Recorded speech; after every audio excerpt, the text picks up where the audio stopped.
pengasuhan ibu itu efeknya ke badan, efeknya ke organ tubuh kita. Jadi saya pernah membaca dan ada sejenis seminar workshop gitu ya, tentang bagaimana luka pengasuhan ibu. Contohnya adalah ibu yang mungkin hubungannya tuh bikin kita sakit hati, verbalnya tuh kata-katanya suka melaknat, kan memang banyak ibu juga yang suka seperti itu, mendoakan jelek, mencaci maki anak, merendahkan, menghina, membandingkan. Apa yang terjadi? Ibu yang nggak pernah puas dengan anak perempuannya, yang terjadi ya, ada tidak sedikit perempuan yang kemudian jadi infertil. Jadi dia menjadi tidak subur, nggak bisa punya anak atau kesulitan punya anak. Ada permasalahan di ginjalnya. Jadi ada beberapa penelitian ya, itu yang menyampaikan ya di beberapa jurnal, dan mungkin ada, saya lupa untuk buku-buku atau yang ingin saya sampaikan di sini ya, mungkin mudah-mudahan nanti ada pakai slide ya karena nggak hafal. Di situ tuh dijelaskan lukanya itu di mana tadi, di rahimnya itu tadi, kemudian sulit punya anak, kemudian ginjalnya bermasalah, dan banyak lagi. Betapa sangat efek dari seorang ibu kepada anak. Ya bapak ada juga kepada anak, sama, tapi kalau efek ibu itu lebih berat karena ibu itu kan kita dari dalam kandungannya udah di tempatnya ibu. Itu sangat ya hanya yang mengalami, hanya yang memiliki ilmu, mengalami, merasakan, memiliki wawasan, sehingga dia bisa betul-betul beratnya, bisa memahami perasaan orang lain.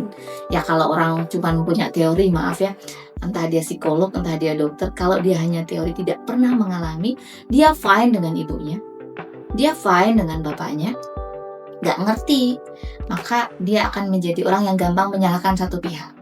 Ini mesti bukan ibunya, ini mesti bapaknya, gitu kan. Ini mesti gak sabar aja sebagai istri. Penghakimannya tuh pasti akan banyak, betul gak?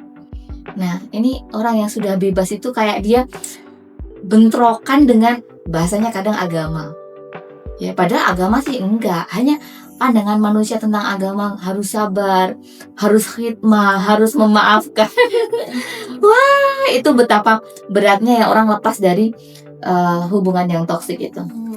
Bahkan setelah berhasil lepas pun masih perjuangannya berat. Ya, perjuangannya belum selesai ya gitu. Karena harus nyembuhin luka-luka di tubuh kita, di fisik kita, apalagi di batin kita. Itu terapinya panjang lagi. Betul. Kalau saya ya sampai saat ini belum pernah satu terapi selesai. Tapi memang banyak ini selesai. Tapi karena mungkin layernya banyak, permasalahannya banyak, jadi butuh terapi yang lebih beragam. Ya kan, masalah bayangkan aja, kalau saya udah misalnya 40 tahun atau yang lain 30-40 tahun hidupnya itu, kalau misalnya masalahnya dengan ibu atau masalahnya dengan pasangan 20 tahun itu kan penyembuhannya juga karena lukanya juga. Ya, ini terutama bagi mereka yang kebanyakan dalam hubungan toksik itu korbannya yang diem. Jadi kalau yang banyak ngomong, banyak ngeluh, bisa curhat kemana-mana, biasanya pelaku. Iya, biasanya mereka pelaku.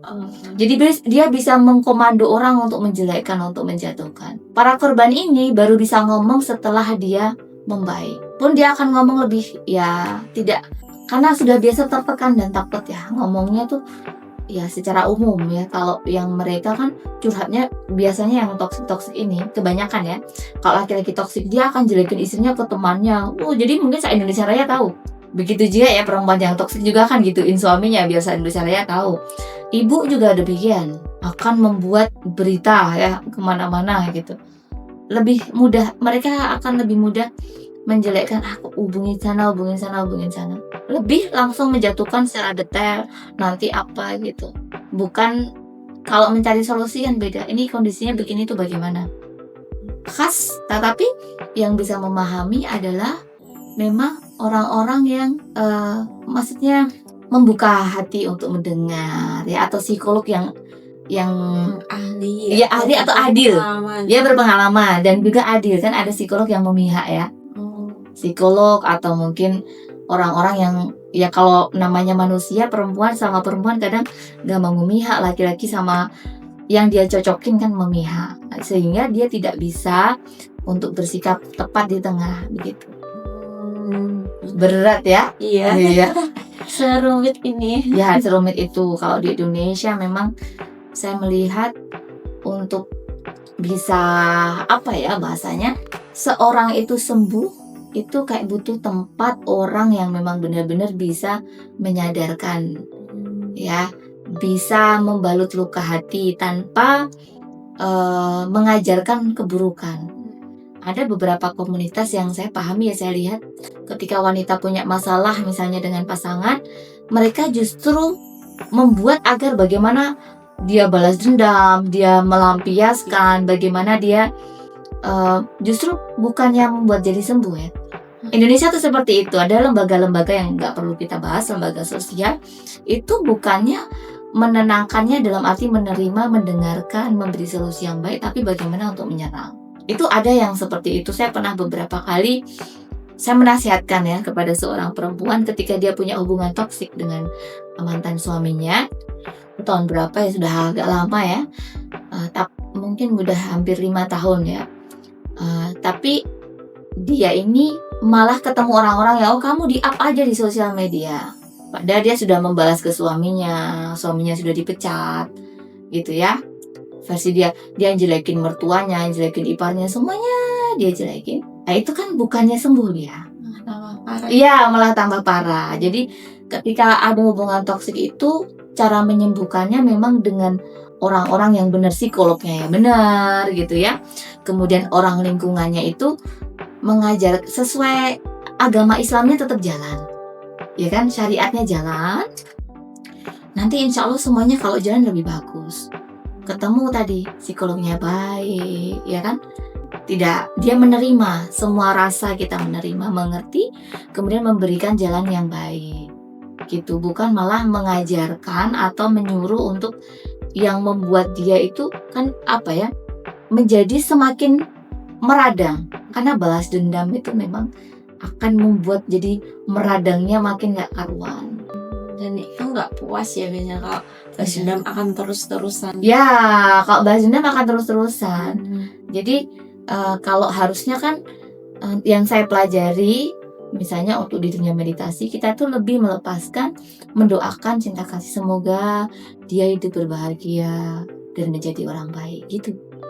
Nah, kalau ini kan diajarkannya nyerang.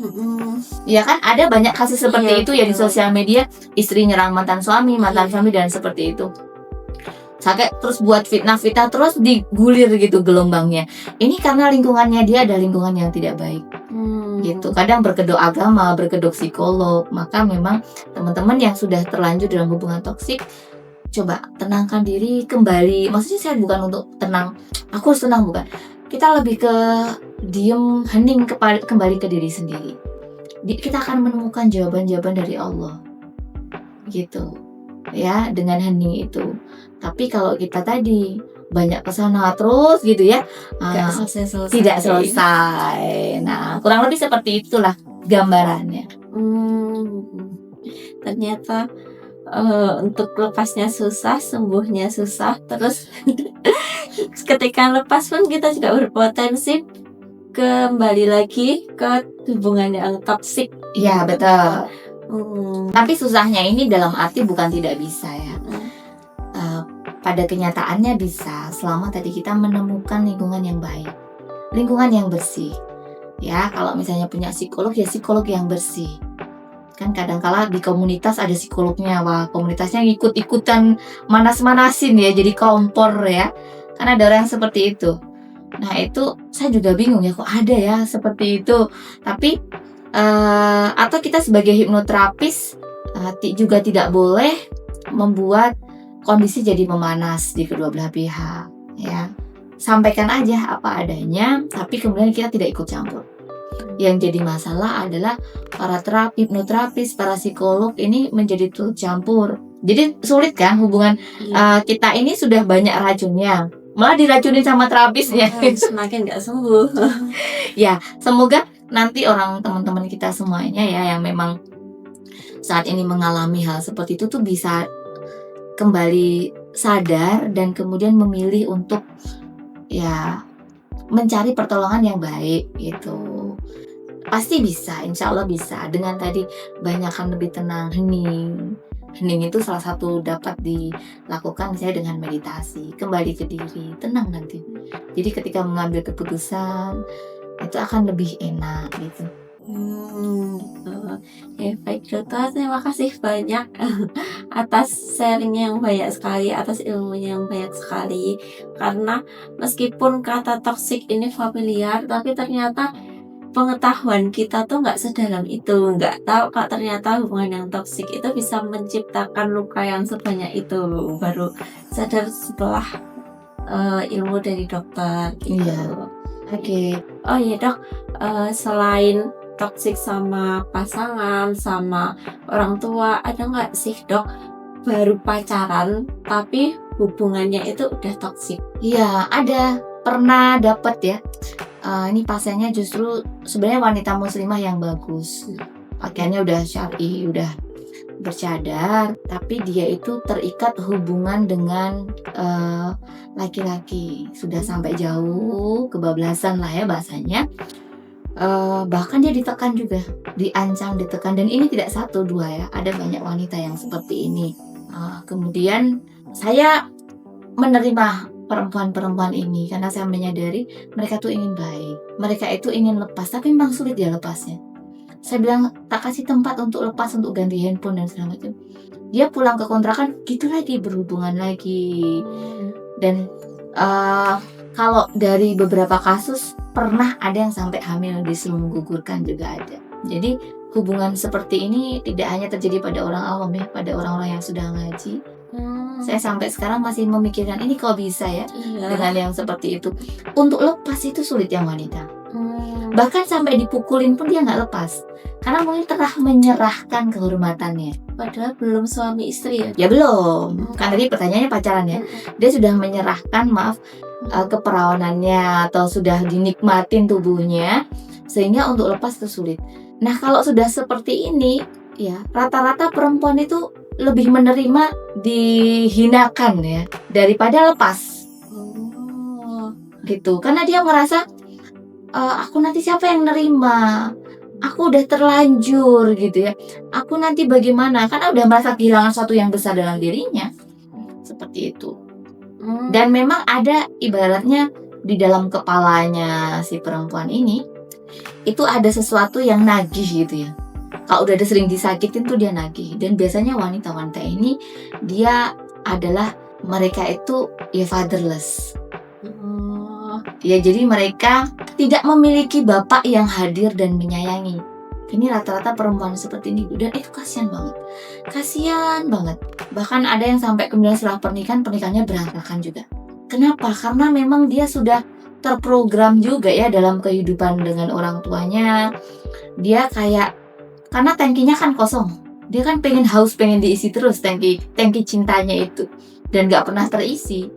Nah ketika hubungan seks sebelum menikah tadi, kadang kan suaminya ya ngasih love bombing gitu ya, ketika pas mau berhubungan, habis berhubungan dibuang, kan begitu.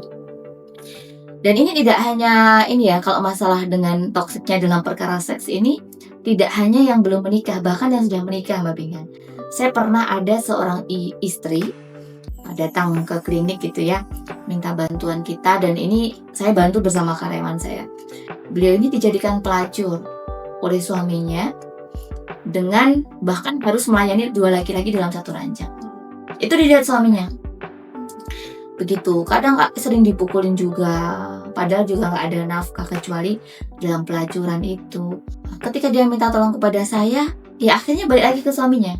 Saya beri rumah, saya beri tempat, saya beri kehidupan yang mungkin dia bisa berjuang hidup gitu. Hasratnya itu tetap kayak tadi yang saya bilang, kayak ngawe-awe, apa ya bahasanya, memanggil-manggil untuk kembali kepada kehidupan toksik tadi. Semuanya gitu. Jadi kayak ada hal di kepalanya itu, ada sesuatu yang nagih untuk dia pulang lagi ke kebiasaan lama, pola lama, yaitu apa? Disakitin, dihina, direndahkan. Mengerikan ya. Iya, dan ini untuk semuanya yang saya harap yang mengalami kehidupan yang toksik itu memang yang beracun tadi ya, entah ibu, entah bapak, entah suami, entah pasangan atau siapapun, renungkan dulu. Banyak kita dikasih akal pikiran untuk berpikir juga ya, merenung kembali, muhasabah ya, kemudian mencari pertolongan, bantuan, dan itu tidak mengapa. Dan bantuannya tolong bantuan yang profesional ya, jangan juga bantuan, maaf, beberapa orang di bantuan-bantuan di komunitas itu kadang-kala justru memanfaatkan untuk memicu menjadi masalah yang lebih besar ya, padahal harusnya untuk sembuh ya, Iya. bukan untuk semakin menjadi, bahasanya makin ganas, makin berat kondisi psikisnya. Nah ini kan sebenarnya suatu hal yang tidak baik ya. Nah kurang lebih seperti itu Mbak Pinkan, apa yang kita alami di ruang-ruang konsultasi atau ruang-ruang konsultasi yang online juga banyak ya. Ya semoga yang mendengar ini bisa sadar, bisa sehat, sembuh ya, pulih untuk menjadi dirinya sendiri yang bahagia, utuh dan merdeka. Amin. Oh iya Dok, ada tips nggak untuk yang udah sadar dan akhirnya sekarang lagi berjuang untuk nggak kembali lagi ke hubungan yang Oh iya betul. Jadi yang pertama memang harus benar-benar benar-benar lepas, temukan komunitas yang beda yang baru. Ya itu harus benar-benar lepas, putus gitu ya. Untuk awal memang harus demikian. Kemudian yang kedua yang perlu dilakukan, dia harus banyak bergerak, karena ketika dia diam ya dia gerak, maksudnya olahraga loh maksud saya, bergerak, jangan mager, jangan scroll sosial media, enggak. Orang seperti ini nggak boleh scroll sosial media, lihat short gitu ya, terus mager tiduran, nggak boleh. Gerak, olahraga, yoga, pilates, apa, zumba ya, macam-macam ya olahraga boleh dilakukan. Lari pagi, jalan pagi, apa yang bisa dilakukan, angkat beban itu harus dilakukan, tidak boleh tidak. Nah kemudian berenang lah ya, apa saja olahraga alam, naik gunung itu lebih bagus lagi. Ya sering-sering grounding ya. Yang ketiga sering grounding itu benar-benar melepaskan, benar-benar sadar saat ini dan melepaskan semua hal-hal yang negatif yang ada di diri kita gitu. Dan kemudian ya yang seperti ini memang harus banyak ilmu dan belajarnya bukan lihat short di sosial media, kan banyak short-shortnya. Itu malah merusak akal pikirannya. Jadi Mbak ya baca, ikuti workshop, ikutin seminar, sehingga dia benar-benar bisa semakin pulih, semakin sembuh. Nah kalau semuanya itu dijalankan ya, baik tadi ada perkara agamanya, kalau perkara agama ya kita zikirnya, sholatnya dan segala macam ya, itu berjalan sempurna. Kalau untuk healing itu kan selain sholat, zikir, ada meditasi dijalankan, nanti insya Allah itu dia nggak akan kembali lagi. Tapi tadi itu dijalankan benar-benar. Harus dijalankan ya teman-teman. Ya dijalankan supaya kita itu tidak kembali, karena kalau masih awal-awal masih komunikasi itu sulit. Pindah kota ya kan, hijrahan ini untuk apa? Mereka yang diperintahkan di hadis yang pindah itu agar dia memang dapat lingkungan yang baru. Kalau lingkungannya masih sama, dia akan tetap di pola yang sama walaupun hati pikiran udah berubah. Maka beberapa kasus yang dengan ibunya saya sarankan dia pisah kan, maksudnya dari ibunya tuh sementara pisah dulu sampai benar-benar dia berani, dia bisa menolak, dia bisa untuk berkata tidak gitu. Nah kalau suami istri ya itu tadi harus benar-benar dari dia. Kalau masalah pasangan ya belum lagi masalah ekonomi dan lain sebagainya. Ya masalah finansial itu memang menjadi kesulitan ya. Biasanya sudah lepas dari yang toksik, balik lagi. Nah maka tadi yang saya sampaikan tadi, langkah itu memang harus berjalan, pindah dan ganti komunitas. Oh gitu. Oke, terima kasih banyak dokter. Sama-sama. Insya Allah karena ini lumayan relate sama banyak orang. Tipsnya bermanfaat banget. Amin. Mudah-mudahan bermanfaat, bisa dijalankan kita semua ya. Amin. Oke teman-teman, terima kasih banyak yang sudah menyimak podcast pada siang hari ini. Sampai jumpa di podcast selanjutnya.